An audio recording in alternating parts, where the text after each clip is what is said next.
Cuéntame la historia de este trocito de madera. Bueno, pues todo, un poco tenemos que remontarnos a los años 80, 70, finales de los 70, principios de los 80, cuando Ron Wyatt, que es un arqueólogo aficionado, de hecho él es anestesista, se dedica a trabajar en un hospital, trabajaba en un hospital en Estados Unidos, y ve en una fotografía aérea de los años 60, en 1960, una fotografía aérea del ejército americano, creo que es, una imagen de lo que parece ser un arca. Esta imagen, o un barco, ¿no?, en unas zonas de Ararat. Esta imagen se fue publicada en la revista Time, creo que fue también, una revista importante. Y sobre esta revista Ron vio estas imágenes y él siempre había tenido la inquietud de demostrar lo que la Biblia decía.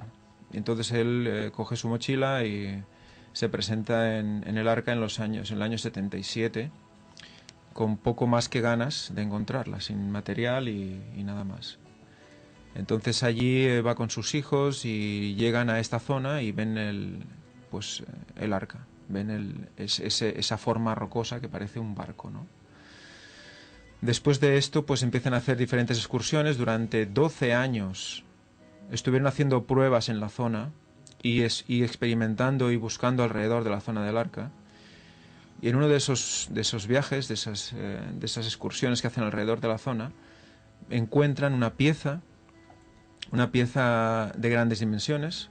Nosotros la medimos y está entre unos 2,80 m de largo por 1,35 de ancho por unos 40 centímetros de grosor, 40-50 centímetros de grosor. Estas medidas se mantienen bastante homogéneas a lo largo de toda la pieza, o sea, cosa que es bastante extraña. Si te encuentras un tronco petrificado, normalmente te lo encuentras redondo entero, no te encuentras una sección de lo que parece ser corteza. Esto lo podéis ver en esta fotografía, que bueno, también la voy a poner para que sea grabada. Sí. ¿La puedes enfocar bien? Sí, creo que sí. Ahora os la... Si no, se colgarán, estas fotografías se colgarán, no sé si nos dejaréis alguna para colgarla aquí en la... Sí, no hay problema. Pues aquí veréis, ahora os la paso a vosotros, ya las podéis grabar, si queréis la podéis ver. Es una pieza, yo estoy detrás para que veáis el tamaño en comparativa, es una gran pieza. Y veis cómo tiene unas aguas en superficie, muy parecidas a lo que sería una corteza de conífera, tipo secuoya o pino. Esa especie de forma de corteza se postuló, cuando estábamos allí, que podía ser pues un desgaste, un rasgado, pero cuando ves la sección ves como esa ondulación que veis en esa fotografía, esa ondulación se va viendo en profundidad en la sección de corte. O sea que es una sección, esa ondulación ya es natural de la propia pieza, no es un rasgado superficial. Entonces ahí ya te estás viendo que es una forma de corteza con un grueso, con una textura especial. Y yo personalmente me dedico al análisis de estructuras de madera antigua, de madera en edificio. Evidentemente no es lo mismo, ¿no? Pero el contexto de la textura de la madera lo tengo bastante asimilado, ¿no? Y al ver visualmente ya el contexto visual de la muestra me indica madera, ¿no? Pero bueno, eso es lo que tenemos que analizar, tenemos que verlo, porque si leemos, creo que es Génesis 8, 13 y 14, si podemos leer el 13 un momento, el 8-13, veremos cómo explica una cosa muy curiosa que nos va a dar aún más potencia al hecho de haber encontrado esta muestra cerca de donde el arca se aposenta, ¿no? El 8.13 dice: y sucedió que en el año 601 de Noé, en el mes primero del día primero del mes, las aguas se secaron sobre la tierra y quitó Noé la cubierta del arca y miró. Y aquí que la faz de la tierra estaba seca. O sea que en ese momento, porque vemos la palabra cubierta, pero más adelante habla de ventana, y son dos palabras diferentes que indican cosas diferentes. Cubierta es una tapa, que es como si levanta, y entonces mira como por encima del arca y ve una zona donde se está secando, que es los montes Ararat. Y luego más adelante sigue explicando que luego se secó toda la tierra, o sea que primero ve el monte, se aposenta y luego se acaba de bajar todo el agua y luego se ve el resto de la tierra seca, ¿no? O sea que antes de aposentarse quita la tapa. Sí. Y es curioso porque es una muestra de corteza. y la corteza pues es protectora del árbol, tiene una tendencia también a la estanqueidad, a la... ¿cómo se dice? Ahora solo me sale en inglés, es curioso. A veces hablan de inglés, pero impermeabilidad. Impermeabilidad. Sí. O sea que es una situación muy interesante que se relaciona con la cubierta, porque sería como una manera de protección a toda esa lluvia y toda esa carga quizás de piedras incluso que caían y podían rebotar. O sea, es también como el corcho, ¿no? O sea, toda esa sensación es lo que transmite esta muestra, ¿no? Que si estamos hablando de la cubierta del arca, ahora mismo tendríamos aquí delante una muestra de lo que sería la cubierta del arca. Y eso es lo que vamos a intentar analizar. Coger muestra, cortar un trozo, ver el análisis químico, ver cuál es la sección fina, ver si podemos analizar la citología, o sea, la célula del árbol, a ver si es mayor o menor que la actual, ver si hay anillos diferenciados o no. En principio no tendría que haber anillos diferenciados por el crecimiento antediluviano, el cual era subtropical, como en el trópico de ahora. En el Amazonas, por ejemplo, tú crece un árbol y no hay anillos diferenciados. Es todo macizo. Vale, no es como aquí que se ve los años, teóricamente los podemos medir los años por los anillos. Porque marcan los inviernos. Sí, claro, la contracción y la expansión. Pero ese trocito de madera, la tapa que tú estás enseñando realmente pesaría lo suyo. Pesa lo suyo. Bueno, ahora porque es de piedra, pero... No, antes también. Y antes debía pesar.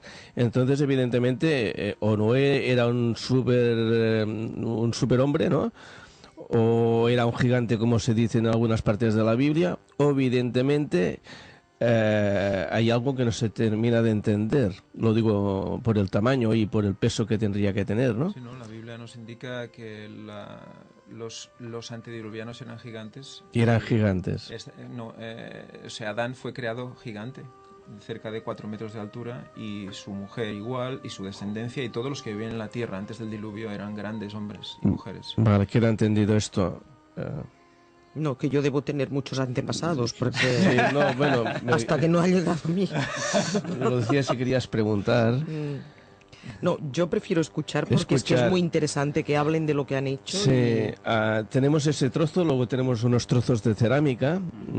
¿Puedes...? Sí, estos trozos de cerámica los hemos traído también porque ya sabéis que aparte de este pedazo de lo que parece una piedra, cuando se ve en un principio así, siempre hemos visto que donde había también las teóricas anclas de estabilización, que también es lo que hemos ido encontrando allí, del arca, siempre justo en esos lugares, ya desde hace muchísimos años atrás, los armenios, que eran los que prácticamente estaban habitando esa zona desde hace tantísimos años, crearon lugares de culto y asentamiento, como sabiendo que verdaderamente todas esas piedras, en verdad, eran de un lugar que ellos consideraban sagrado. Y en esos asentamientos ellos tienen pues estos trozos de cerámica, como los que podéis ver aquí. Es cerámica armenia. Sí. Como podéis ver, hay muchos distintos trozos. Trabajada. Hay más que no os hemos traído, incluso negra con unos ribetes y dibujos blancos, que eso lo tendremos también en nuestro pequeño museo. ¿Esto parece un collar? Esto que veis aquí Una bola de un collar. es una cuenta. Sí. Una bola de un collar. Las personas que nos guiaron por allí nos llevaron hasta unos lugares donde había tumbas, y eran tumbas armenias. Y esto es una pieza que ellos mismos me dieron sacándola de allí mismo, porque era como un collar de ellos que, curiosamente, después, cuando los ves, ellos ya sabéis que ahora pertenecen al mundo del Islam, son musulmanes, cuando los ves por la calle a todos los lugareños, muchos de ellos llevan precisamente lo que nosotros consideraríamos un rosario aquí, como estos collares con bolitas, y están todo el día con eso en la mano. Sí, bueno, es el rosario de ellos, sí. Sí, y esta pieza también, que parece ser de una ánfora o algo parecido, la parte inferior. Pues todo esto está siempre donde aparecen anclas o bien la teórica cubierta del Arca de Noé. A ver, cuando dices anclas, ¿te refieres a las anclas de un barco típico de hoy día? Sería No. esto así. ¿Veis? Si lo podéis enfocar también, Sí, ahora os lo paso. es un agujerito que Veréis tiene. como en las embarcaciones antiguas que cruzaban el Mediterráneo, Sí, ya en tiempos más cercanos, llevaban toda una serie de... Bueno, es que aquí está... sí, no, ya se ve. Llevaban toda una serie de anclas colgadas de los barcos que iban muy cargados. Ya lo hemos. Sí, eso. Para evitar el Sí. movimiento por El las balanceo, olas sí. y el balanceo. Entonces aquí podéis ver este señor Marty Plot, es un estudioso de estas tipo de anclas del Mediterráneo. Y veis aquí una foto donde Sí. veis el ancla de pequeño tamaño que utilizaban los barcos que se dedicaban a esto por el Mediterráneo. ¿Son metal o.? Porque aquí se ve de piedra. Es piedra, es Piedra. piedra. O sea, no lo hacían de metal No, antiguamente. piedra. Cogían esto, si tú lo levantas con una cuerda en peso muerto, se rompe. Porque este aro, la piedra pesa demasiado como para aguantar esta tensión aquí arriba. Sí. Estos metían la cuerda por el agujero y levantaban Sí. cuando el barco se Sí. ponía a flotar, y esas piedras colgaban del barco para mantenerlo estable. Entonces, ¿qué pasa? Si tú trasladas esta foto a esta foto, Sí, vale. o esta foto, Sí, no, ya la vemos. Sí, ves la similitud, la que pero estáis. ¿qué pasa? Que la roca del Mediterráneo pesa unas, Son mucho más pequeñas. pues menos de 1 tonelada, 700 kilos o algo así. Sí, este es Y enorme. estas pesan 5 toneladas. Estos son enormes. ¿Vale? Y entonces esto implica un barco muchísimo Claro. mayor a estabilizar. Habéis hecho la regla de 3, a ver cuánto salía el barco. Porque, claro, Pues, esto sería interesante de que también lo. depende de la cantidad de piedras que cuelgas, porque Sí, bueno, aquí había- claro, puedes decir, mira, pues llevaba 30 anclas, 15 cada lado, claro. Colón llegó a descubrir, creo que pone aquí unas 20 anclas o algo así, y cree que puede haber más. Bueno, pues si Porque eran. hay muchas enterradas. Pero falta saber si había más barcos, claro. Pero si era un solo barco, evidentemente era enorme, era súper enorme. No diremos que el Titanic se quedaría pequeñito, porque seguro que se quedaba pequeñito. No te creas, son 150 metros de longitud. Lo que pasa es ¿Solo? que... Sí, sí. ¿Y La larga altura? Son 150. Claro, 15 de pero- altura y 25 de ancho. Tampoco era tan grande. No, no era inmenso, ¿no? No, tampoco era tan grande y además tampoco cabían tantas fieras. Sí que habían. Tantos animales. Se han hecho los cálculos porque, Claro, ¿qué qué especies corrían por aquel momento por Claro. la Tierra? claro, es que pensemos que con el tiempo ha habido más diversidad y también ha habido la mano del hombre en manipulación genética y no de ahora. Manipulación genética en los animales, ¿en qué año te estás Estamos refiriendo? hablando incluso antes del diluvio, y el diluvio fue hace 4.500 años. Precisamente una de las causas del diluvio fue que el hombre jugó a ser Dios y empezó con la manipulación genética. Por eso tenemos Australopithecus, por eso tenemos Neanderthalis, por eso tenemos todos esos eslabones que no se unen. Son experimentos genéticos que se ponen como eslabones perdidos de una evolución que no existió. Estamos en la isla de Doctor Moro. Algo así. Algo así parecido, ¿no? Sí, ya lo hemos visto. Ahora los resultados de estos animales manipulados se llaman políticos. Algunos. Pero vamos a ver.